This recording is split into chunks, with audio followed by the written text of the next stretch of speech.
आइए बच्चों, आज हम अध्याय 14 सांख्यिकी के एक 5 अंक के प्रश्न की तैयारी करें।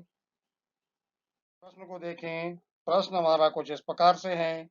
विद्यार्थियों के एक समूह द्वारा अपने पर्यावरण सचेतना अभियान के अंतर्गत एक सर्वेक्षण किया गया, जिसमें उन्होंने एक मोहल्ले के 20 घरों में लगे हुए पौधे से संबंधित निम्नलिखित आंकड़े एकत्रित किए। प्रति घर माध्य पौधों की संख्या ज्ञात कीजिए। तो पौधों की संख्या है 0 से 2, 2 से 4, 4 से 6, 6 से 8, 8 से 10, 10 से 12, 12 से 14। घरों की संख्या दी हुई है। 0 से 2 वाले पौधों की संख्या वाले घर है 1, इसी प्रकार से 2, 1, 5, 6, 2, 3। हमें यहाँ पर प्रति घर माध्य पौधे की संख्या ज्ञात करना है। तो आइए हम देखते हैं कि इस प्रश्न को हम किस प्रकार से हल करेंगे। आज हम सांख्यिकी में एक 5 अंक के प्रश्न की तैयारी करें। जैसा कि आपको पता है कि 5 अंक में क्या क्या पूछा जा सकता है। तो सबसे पहले आपसे पूछा जा सकता है कि समानांतर माध्य की गणना कीजिए। समांतर माध्य की गणना कीजिए। समांतर माध्य की गणना। अब यदि आपको समांतर माध्य की गणना यदि पूछी गई है, तो आपको क्या पता होना चाहिए। सबसे पहले तो आपको ये पता होना चाहिए कि आपके पास जो आंकड़े दिए हुए हैं वो आंकड़े किस प्रकार के हैं। तो आपको अपने 10th क्लास में आपको मिलेंगे वर्गीकृत आंकड़े, और वर्गीकृत आंकड़ों के लिए आपको सबसे पहले टेबल तैयार करना है। तो टेबल तैयार करने के लिए आप किस प्रकार की लाइनें खींचेंगे और कितने कॉलम चाहिए। तो वर्गीकृत आंकड़ों के लिए आपको कॉलम की आवश्यकता पड़ेगी 4 कॉलम की। सांख्यिकी में यदि आपने टेबल तैयार कर लिया तो फिर सवाल को हल करने में आपको कहीं कोई दिक्कत नहीं जाएगी। तो ये पहला कॉलम जो है, ये पहला कॉलम रहेगा अपने वर्ग से संबंधित। दूसरा जो कॉलम है वो रहेगा आवृत्ति से संबंधित, और इसके बाद का जो कॉलम है वो रहेगा अपने मध्य बिंदु से संबंधित,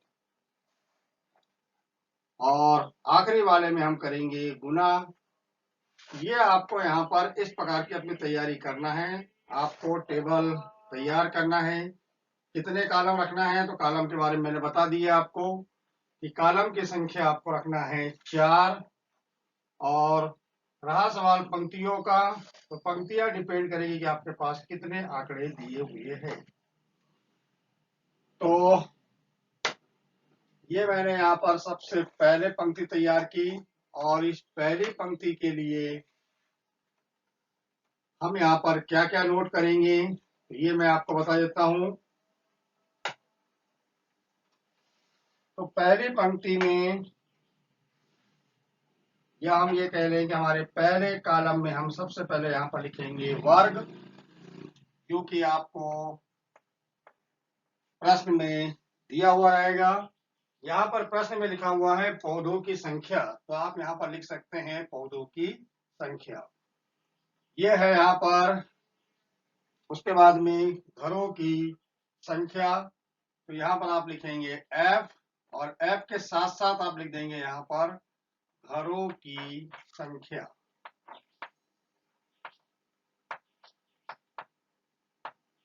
और ये कहलाएगा आपका मध्य बिंदु, और मध्य बिंदु के बाद में यहां हमें गुणा करना है XI से FI का।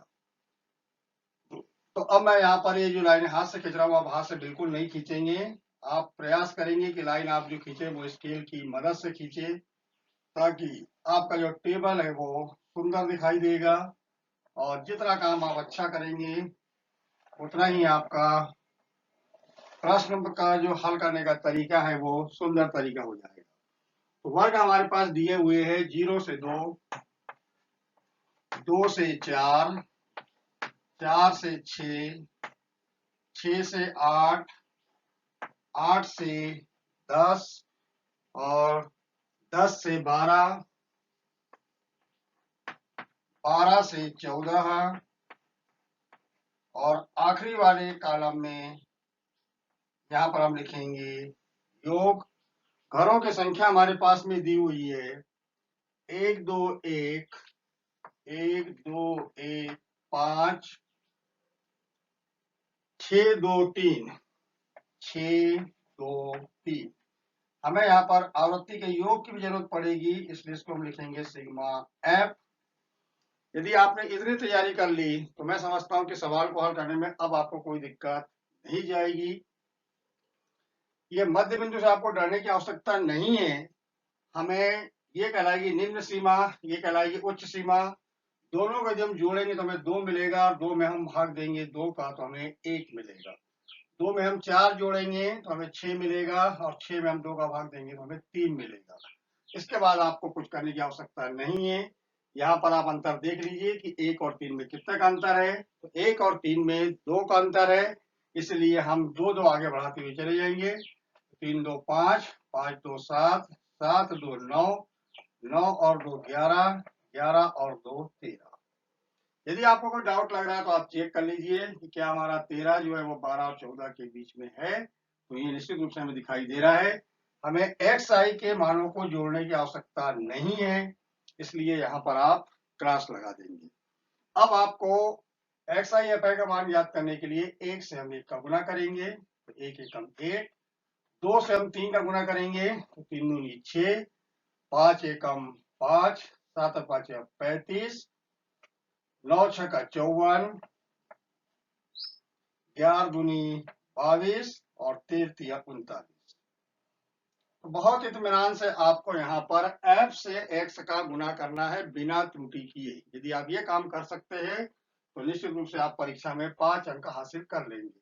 आइए हम इसको जोड़ लगाए। जोड़ लगाने के पहले ही आप यहाँ लिख लीजिए sigma x I F I बराबरी से 9 2 11, 4 15, 5 20, 5 25 और 6 31 और 1 32।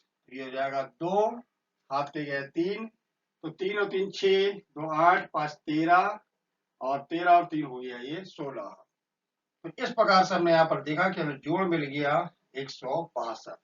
यदि इतना काम कर लिया है आपने, टेबल बना लिया आपने, पेपर से आपने वर्ग का मान लिख दिया, पेपर से ही आपने आवृत्ति का मान लिख दिया, थोड़ा सा प्रयास किया आपने, मध्य बिंदु का मान याद कर लिया और आखिरी वाले कॉलम में यदि आपने गुना कर लिया है तो निश्चित रूप से आपको यहाँ तक 3 अंक मिल जाएंगे। आइए हम समांतर माध्य की गणना करने के लिए सूत्र लिखें। x बार बराबरी से बटे की लाइन खींचना है sigma x I F I के बटे में सिग्मा एफ आई। मान हमारे पास में दिखाई दे रहा है कि जोड़ का मान हमने निकाला है 162, यानी यहां से मान लेना है, और सिग्मा एफ का मान हमने नहीं निकाला है। आइए मान को निकाल लेते हैं। 3 2 5, 6 11, 5 16, 17, 18, 19 और 20। तो ये हो गया हमारे पास में बटे में 20। अब हम 162 में 20 का भाग देंगे तो आपको पता है कि 20 का भाग यदि हम 162 में देंगे तो 20 8 हो जाएगा 160। बचा हमारे पास में 2, 2 में भाग नहीं जा रहा है तो हम यहाँ लिखेंगे 0 उतारेंगे, फिर हम भाग देंगे तो भाग जाएगा 20 एकम 20। यदि आपको भाग देते नहीं आता है तो आइए मैं भाग देना बता दूं आपको। यहाँ पर 162 में हम 20 का भाग देंगे तो 20 8 हो जाएगा 160। शेष हमारे पास 2 बचेगा, दशमलव लगाएंगे हम और दशमलव लगाने के बाद में हम 0 उतारेंगे तो 20 एकम 20। तो सॉरी यहाँ पर आएगा केवल 8.1। तो ये इस प्रकार से हम यहाँ पर कह सकते हैं कि हमारे प्रश्न का जो उत्तर है वो हमें यदि कंप्लीट देना है। अतः प्रश्न में जो पूछा गया है वो पूछा गया है यहाँ पर कि माध्य के लिए प्रति घर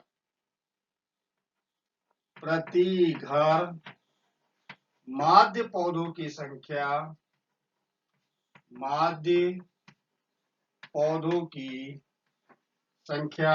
ये मन से कुछ भी नहीं लिख रहे हैं, ये पेपर में दिया हुआ है, प्रश्न में लिखा हुआ है, उसी को हमें यहाँ पर नोट करना है। तो ये हो जाएगा 8.1। तो भाग देने में आपको कोई गलती नहीं करना है। यदि इससे डर लग रहा है तो बहुत इत्मीनान से आप भाग दीजिए। मैं ये मान के चल रहा हूँ कि इस प्रकार के प्रश्न को अब आप हल करने की